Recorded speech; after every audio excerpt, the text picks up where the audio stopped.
తనను అన్యాయంగా అధ్యక్ష పదవి నుండి తొలగించడాన్ని తెలంగాణ బార్ కౌన్సిల్ కమిటీ సైతం తప్పుపట్టిందని పెద్దపల్లి బార్ అసోసియేషన్ అధ్యక్షుడు లక్కిడి భాస్కర్ అన్నారు. సోమవారం కోర్టు వద్ద ఏర్పాటు చేసిన విలేకరుల సమావేశంలో ఆయన మాట్లాడుతూ, గత నెల 3వ తేదీ నాడు కొంతమంది సభ్యులు ఏకపక్షంగా సమావేశం ఏర్పాటు చేసి తనకు ఎలాంటి సమాచారం ఇవ్వకుండా అధ్యక్ష పదవి నుండి తొలగించారని తెలిపారు. వారి చర్యకు వ్యతిరేకంగా తెలంగాణ బార్ కౌన్సిల్ను సంప్రదించగా ఇరు పక్షాల వాదనలు విని ప్రధాన కార్యదర్శితో కూడిన ప్రతివాదుల నిర్ణయాన్ని తప్పుపట్టిందని తెలిపారు. అట్లే కాకుండా నేను గత 25-30 ఏళ్ళ నుంచి నేను ప్రాక్టీస్లో ఉన్నా.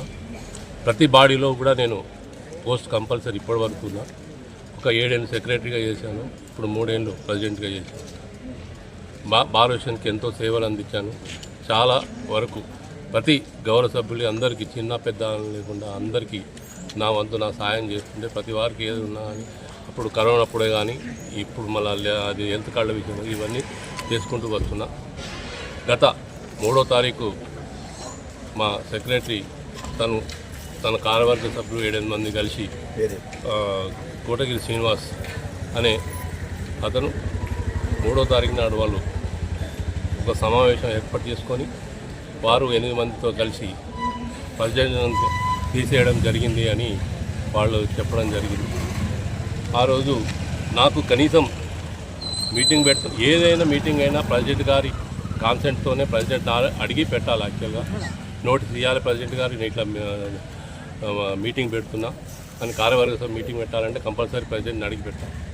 అది వాళ్ళే అనుకొని 8 మంది కలిసి వాళ్ళ ఒక ఏక అభిప్రాయం తీసుకొని నా విషయం ఏమి అడగకుండా నాకు నోటీస్ ఇవ్వకుండా నా తరఫున నేను చెప్పడానికి నాకు అవకాశం ఇవ్వకుండా 1 గంటల నన్ను తీసేసిన అని అది చేశాను. దానివల్ల మేము చాలా సఫర్ అయినా. నేను ఓట్లతో గెలిచిన, ప్రతిసారి అందరూ ఓట్లేస్తేనే గెలిచిన. వట్టిగా ఇక తీయాలంటే ప్రతి 7-8 మంది కలిసి మనిషి 20,000 50,000 ఇస్తే తీసేయచ్చు ఎవరైనా కానీ. ఇది ప్రజాస్వామ్యం విరుద్ధం, ఇది ఇల్లీగల్. ఇట్లా చేయడం చాలా తప్పు అని చెప్పి మేము ఇట్లా జరిగిందని మేము బార్ కౌన్సిల్ తెలియజేయడం జరిగింది. ఒక రిప్రజెంటేషన్ జరిగింది. అక్కడ పోయి బార్ కౌన్సిల్ వాళ్ళకి చెప్పిన ఇట్లా సంగతి అని చెప్పి వాళ్ళు కూడా రిప్రజెంటేషన్ జరిగింది. ఇట్లా జరిగింది. బార్ కౌన్సిల్ వాళ్ళు ఇరు వర్గాలను పిలిపించి ఇరు వర్గాలను మమ్మల్ని అడగడం జరిగింది. మా ఇద్దరిని పరిశీలించి మేము చెప్పింది విని వాళ్ళు చెప్పింది విని వాళ్ళు ఒక నిర్ణయం తీసుకున్నారు. వాళ్ళు ఇచ్చిన ఫిర్యాదుకి ఏదైతే ఉందో వాళ్ళకి ఏ ఆధారాలు లేవు. వాళ్ళకి ఇచ్చే కూడా ఏది అన్నీ వట్టిడే చెప్పడం మాటలు ఏదో చెప్పింది కానీ ఏం ఆధారం లేకుండా పేపర్స్ ఏం లేకుండా ఇవ్వడం జరిగింది. దానికి బార్ కౌన్సిల్ వాళ్ళ ఒక కమిటీ ఉంది, 5 మెన్ కమిటీ ఉంది. ఇదంతా మా ఇద్దరి వాదనలు విన్న తర్వాత వాళ్ళు ఒక నిర్ణయం తీసుకునేది. ఇది ప్రజాస్వామ్య విరుద్ధం, ఇది బార్ కౌన్సిల్కు బైలాకు విరుద్ధం, మన బైలాకు విరుద్ధం. ఇది చేయడం అనేది కామన్ మెన్ కూడా తీసే అధికారం లేదు మాకు. ఎవరికి ఒక మెంబర్ని తీసే అధికారం కూడా లేదు. నేనైనా కానీ ఒక మెంబర్ని తీసే అధికారం లేదు. మాకు ఒకటి బార్ కౌన్సిల్ ఉంది, మాకు హెడ్. మేము అక్కడ ఏదున్నా మా బార్ కౌన్సిలే. ఏదైనా తప్పు జరిగితే మేము అక్కడనే ఫిర్యాదు చేయాలి. వీళ్ళు చేసిన దానికి అసలు వీళ్ళు ఎవరికి అసలు తెలియకుండానే 1 అవర్లో తీసేసినామని చెప్పడం జరిగింది. కాబట్టి బార్ కౌన్సిల్ ఇదంతా గ్రహించిండ్రు. వాళ్ళు ఏం లేదు, వాళ్ళ దురుద్దేశం లేకుంటే వాళ్ళు క్యాబిట్ మొదలే ఎందుకు వేస్తారు అది వాళ్ళు కూడా గ్రహించి క్యాబిట్ వేసిండ్రు వీళ్ళు మొదలే. అంటే వీళ్ళ ఉద్దేశం ఏంది, వీళ్ళు తీసేస్తామనే ఉద్దేశంతో మేము పైకి పోతామనే ఉద్దేశంతో చేస్తున్నాం. బార్ కౌన్సిల్ వాళ్ళు గ్రహించి అన్ని వాళ్ళకి ఏం ఆధారాలు లేదు, వాళ్ళు ఏం లేదు బట్టిగానే ఏదైందని వాళ్ళు తెలుసుకొని మాకు బార్ కౌన్సిల్ నుంచి మాకు ఆర్డర్ ఇచ్చి వాళ్ళ తీర్మానం కొట్టేసి మా తరఫున ప్రెసిడెంట్ మళ్ళా తనే అని భాస్కరే ప్రెసిడెంట్ అని మాకు ఆర్డర్ ఇచ్చారు. మా ఫేవర్లో ఆర్డర్ ఇచ్చారు. ఆర్డర్ కాపీ కూడా ఉన్నది. దీంట్లో వాళ్ళు చెప్పిన సెక్షన్లు ఏదైతే ఉన్నదో వాళ్ళు సెక్షన్ 4 సెక్షన్ అని ఎన్నో సెక్షన్లు చెప్పింది కదా, ఆ సెక్షన్లను ఇలా రాసిండు బార్ కౌన్సిల్ వాళ్ళు.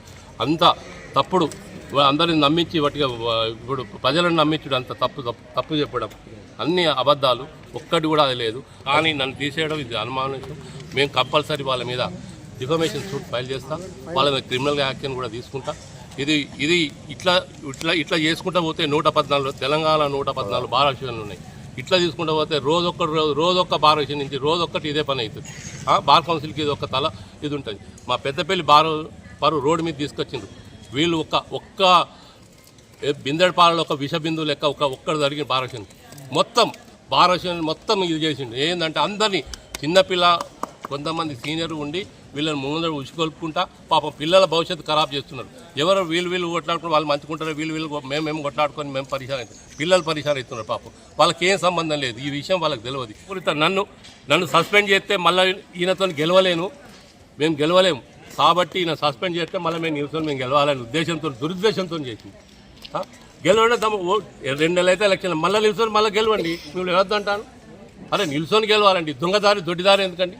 దొడ్డిదారి చూసుకొని మేము ఇట్లా నేను ఆయన తీసేసినాం. అరే ప్రెసిడెంట్ తీసి అక్కడ ఉన్న ప్రెసిడెంట్ తీసే ఉంటుంది ఎక్కడ ప్రజాస్వామ్యంలో? తీసే ఉంటా ఓట్లతో గెలిచి అట్లా అంటే ప్రతి ఎమ్మెల్యేని తీసేస్తా అంటారు, రేపు ఎమ్మెల్యేని కూడా తీసేస్తా అంటారు ఒక అడ్వకేట్. ఎమ్మెల్యే అంటే ఎమ్మెల్యేని కూడా తీసేస్తాం, ప్రెసిడెంట్ తీసినప్పుడు ఎమ్మెల్యేని కూడా తీసేస్తాడు అంటే గట్ల అంత మా అది ఉన్నది. ఇలా మా భారతదేశం రోడ్డు మీదకి వచ్చినాం. ఎందుకంటే ఇంతవరకు ఎవరు మా భారతదేశం గత 30 ఏళ్ళ నుంచి మంచి పేరున్న భారతదేశం రోడ్డు మీకు తీసుకొచ్చిండ్రు. ఇప్పుడు మేము ఎప్పుడైనా మా అడ్వకేట్స్ అంటే విలువ లేకుండా చేస్తున్నారు అట్లా. ఇట్లా ఇంత దూరం అంటే నేను 7 ఏళ్ళు సెక్రటరీ చేసిన, ఎప్పుడు ప్రెసిడెంట్కి నాకు ఎప్పుడు కూడా దూరదేశం లేదు, ఎప్పుడు కూడా మా కాంట్రవర్సీ లేదు, ఎప్పుడు కూడా లొల్లులు జరగాలి. 7 సెక్రటరీ ప్రెసిడెంట్ల దగ్గర చేసిన, 7 సెక్రటరీ చేసిన, ఎప్పుడు కూడా మాకు ఒక్కసారి కూడా ఇది కాలేదు, ఒక్కసారి కాంట్రవర్సీ కాలేదు, ఒక్కరోజు కూడా కాలేదు. మన మనసు మంచిగా ఉండాలండి, మనం చేసే పని మంచిగా ఉండాలి. ధర్మం గెలుస్తుంది ఇప్పుడు ధర్మమే గెలిచింది, ధర్మం గెలుస్తుంది ఎప్పటికైనా. అన్యాయం ఎన్ని రోజులు 4 రోజులు ఎగురుతారు అంతే, మళ్ళీ ధర్మమే గెలిచింది, ధర్మతే చేస్తాయి. అందుకనే చెప్తున్నా, ఈ అన్యాయం చేసిన వాళ్ళు వీళ్ళ మీద ఎవరు ఊకోమో వాళ్ళ మీద క్రిమినల్ కేసు ఫైల్ చేస్తా, డివిజన్ ఫైల్ చేస్తా, ఎవరిని విడిచిపెట్టాను. నువ్వేమో మీ సమస్య కొట్లాడాలండి, సమస్య మీద కొట్లాడాలి, మనుషుల మీద కాదు కొట్లాడేది, సమస్య గురించి కొట్లాడాలి. అంటే ప్రెసిడెంట్ని తీసేసి నేను మళ్ళీ నేను ఉంటాను ఉద్దేశమా? ప్రెసిడెంట్ తీసేసి నేను ఉంటాను, దొంగసాటికి వచ్చి నేను. అరే నిల్చొని గెలువు, 2 నెలలు అయితే ఎలక్షన్లు వస్తాయి. మళ్ళీ దొడ్డిదారు వచ్చుడేందండి, దొడ్డిదారు వచ్చి గెలవాలి, గెలిచి ఉంటే దమ్ముంటే నిల్చొని గెలవాలి. ఓట్లు ప్రజాస్వామ్యంలో ప్రజాసభ్యత ఉండాలా. దీన్ని మేము అధ్యక్షున్నాం. మా బార్ కౌన్సిల్ వాళ్ళకు ధన్యవాదాలు, మరి కృతజ్ఞతలు తెలియజేస్తున్నాం. బార్ కౌన్సిల్ వాళ్ళు కరెక్టే నిర్ణయం తీసుకున్నారు. వాళ్ళు ఇది ఒక్కటి కాదు, టోటల్ 114 బార్ అసోసియేషన్లకు వాళ్ళకు కూడా ఇది వర్తిస్తుంది. అందరికీ కూడా ఇది ప్రజాస్వామ్య తీర్పు, ప్రజాస్వామ్యబద్ధంగా వచ్చింది. ఇది ధర్మ పోరాటం, ధర్మం గెలిచింది. ధర్మం ఎప్పుడైనా ధర్మమే గెలుస్తుంది. అన్యాయం ఎన్ని రోజులు ఉంటుంది అంతే. 3-4 రోజులు ఎగిరినరు, ఊకే అది పెట్టుకుంటా నేను ప్రెసిడెంట్ అని ఉత్తుత్త ప్రెసిడెంట్ ఎన్నిసార్లు పెట్టుకుంటా అయిపోయినా. గెలువు, ఓట్లేసి గెలువు. రేపు టైం ఉంది, 2 నెలలు అయితే ఇంకా వస్తాయి. నిల్చొని గెలువు. మీ అందరూ మాకు సహకరించి మీ అందరికీ ధన్యవాదాలు చెప్తుంటారు.